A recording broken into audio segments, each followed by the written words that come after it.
मंदिर भी बननी चाहिए, मस्जिद भी बननी चाहिए, गुरुद्वारा भी बनना चाहिए, चर्च भी बनना चाहिए।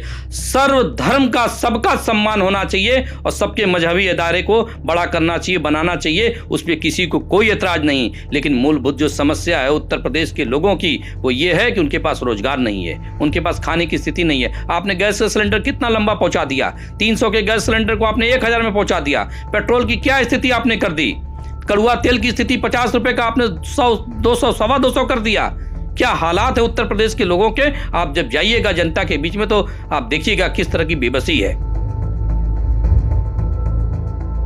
देखिए, जब विकास के रास्ते को भटकाना होता है, आप समझिए कि इस तरह का करने वाले चाहे किसी धर्म के हों, किसी मजहब के हों, उनको ये अधिकार संविधान नहीं देता कि वो इस तरह के जातिगत उन्मूलन को फैलाने की कोशिश करें, जातिगत चीज़ों को भावना कर। इन पे कठोर से कठोर कार्रवाई होनी चाहिए, चाहे किसी जाति के हों, किसी धर्म के हों।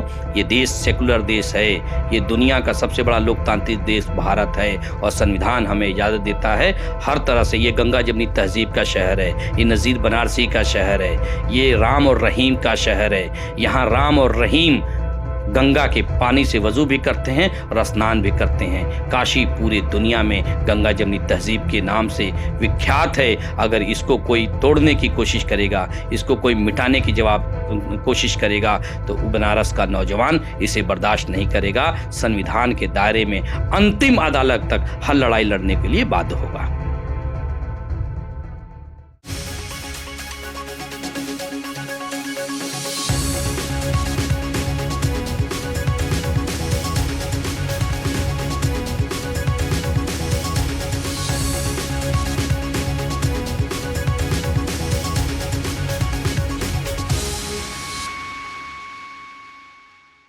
आदाब, इंडिया टुमारो में आपका स्वागत है। मैं मसीहुज़्ज़मान अंसारी।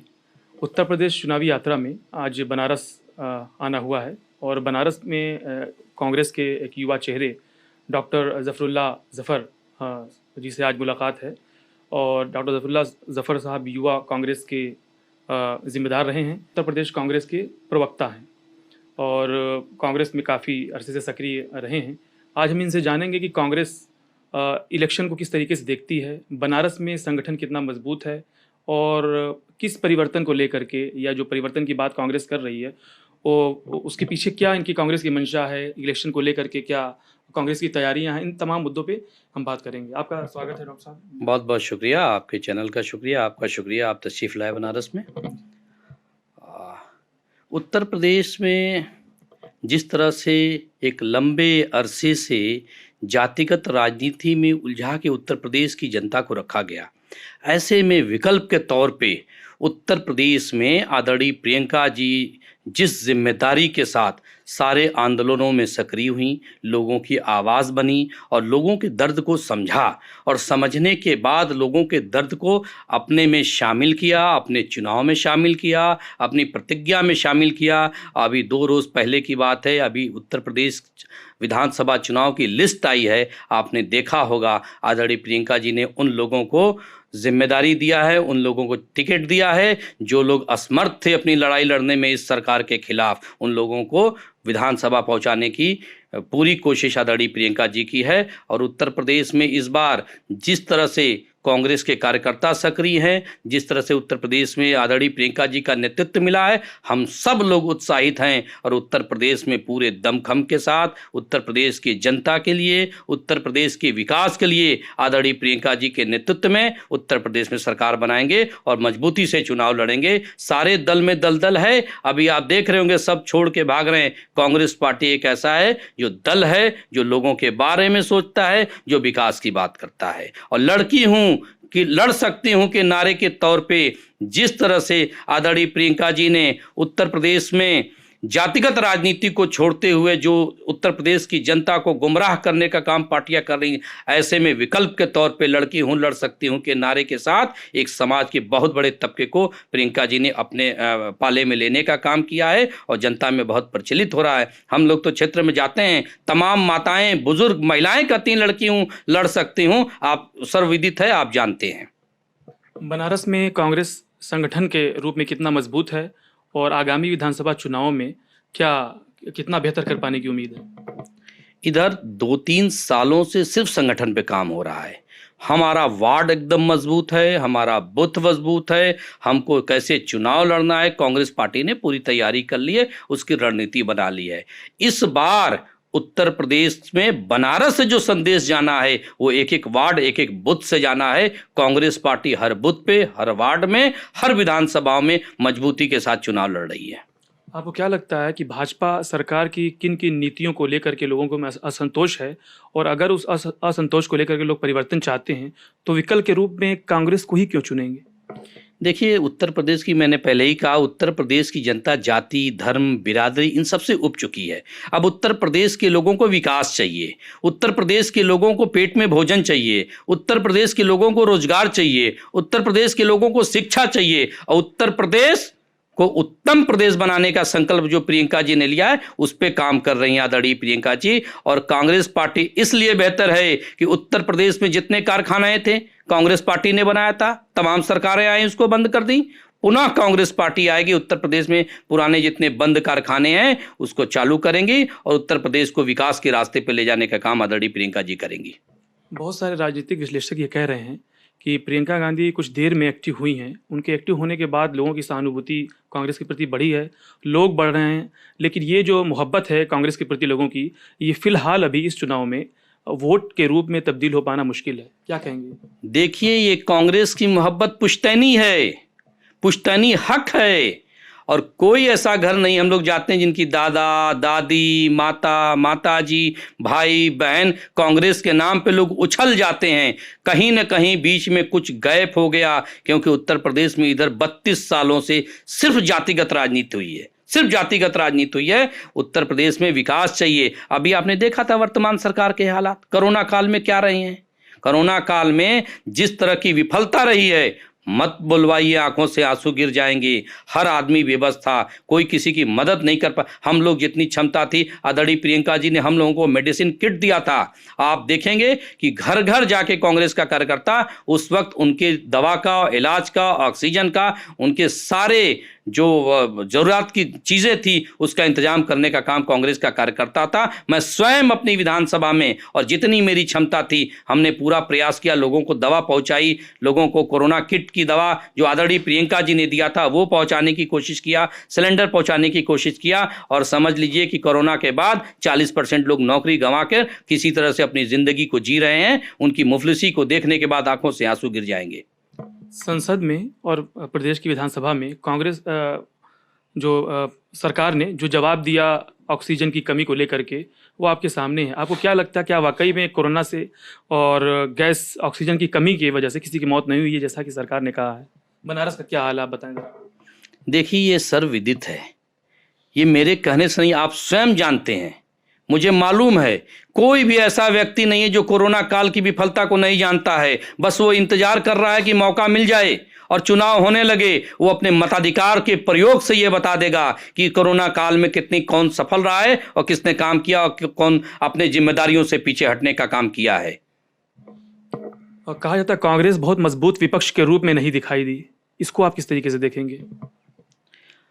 आप देखिए कि उत्तर प्रदेश में विगत 2-3 सालों से जब से आदरणीय प्रियंका गांधी जी जब उत्तर प्रदेश की कमान अपने हाथों में लेती हैं, उत्तर प्रदेश की विपक्ष की जितनी भूमिका होती है, जितना आदरणीय प्रियंका जी ने निभाया है, मैं समझता हूं उत्तर प्रदेश के क्या देश के किसी दल ने उतना नहीं निभाया। आप हाथरस की घटना देखिए, तमाम ऐसी घटनाएं हुई हैं कि उत्तर प्रदेश में बेटियों को उसकी आवाज को दबा देने का काम कर रही थी सरकारें, लेकिन उनको साहस, उनको हिम्मत, उनको हौसला देने का काम आदरणीय प्रियंका जी ने किया है। उत्तर प्रदेश की जितनी समस्या रही है, लड़ने का काम आदरणीय प्रियंका जी ने किया है। आदरणीय प्रियंका जी की दृढ़ शक्ति देख के हम सब ताकतवर अपने आप को महसूस करते हैं और दमखम के साथ हम सब चुनाव लड़ेंगे और कांग्रेस पार्टी को जिताएंगे। पार्टी का जो निर्णय होगा उसमें कांग्रेस पार्टी को हम लोग जो है सरकार बनाने में महत्वपूर्ण भूमिका निभाएंगे।